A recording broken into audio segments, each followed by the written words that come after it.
রিচার্জের প্রচন্ড দাম বাড়ানোতে সবার মধ্যে একটা ক্ষোভের পরিস্থিতি তৈরি হয়েছে। আজকের পর থেকে আর কাউকে বিশ্বাস করা যাবে না। সকাল থেকেই বসে আছি, লোকজন সব কোথায় গেল? So hey guys, welcome back to fresh new blog in my channel Supriyo Deb blog. আপনারা যারা যারা এখন অব্দি আমাদের চ্যানেলটিকে সাবস্ক্রাইব করেননি, প্লিজ চ্যানেলটিকে সাবস্ক্রাইব করে নিন। পাশে থাকা বেল আইকনটিকেও প্রেস করে দিন। কথা দিচ্ছি পরবর্তী ভিডিও নোটিফিকেশন সবার আগে আপনি পেয়ে যাবেন।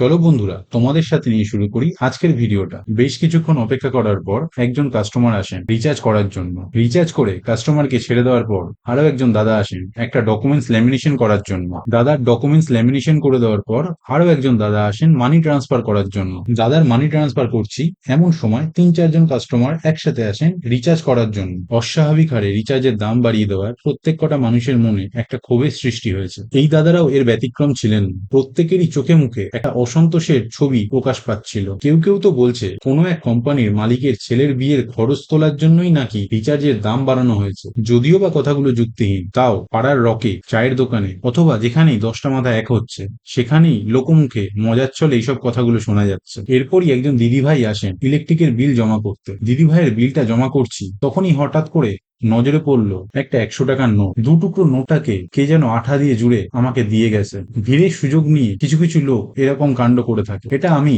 আমার কোনো কাস্টমারের থেকে আশা করিনি। লোকে যদি এইরকমই করে তাহলে আজকের পর থেকে আর কোনো লোককে বিশ্বাস করা যাবে না। তাহলে বন্ধুরা, আজকের ভিডিওটা এই অবধি। দেখা হবে পরের কোনো ভিডিওতে। কিন্তু যাওয়ার আগে ভিডিওটাকে ভালো লাগলে লাইক করো, কোনো মতামত থাকলে কমেন্ট করো। আর যেসব বন্ধুরা এখনো অবধি আমাদের চ্যানেলটিকে সাবস্ক্রাইব করোনি, প্লিজ চ্যানেলটিকে সাবস্ক্রাইব করে নাও। পাশে থাকা বেল আইকনটিকেও প্রেস করে দাও। কথা দিচ্ছি পরের ভিডিওর নোটিফিকেশনটা সবার আগে তোমার কাছে পৌঁছে যাবে। টাটা, ভালো থেকো, আমার ভিডিও দেখতে থেকো। Thank you for watching this video.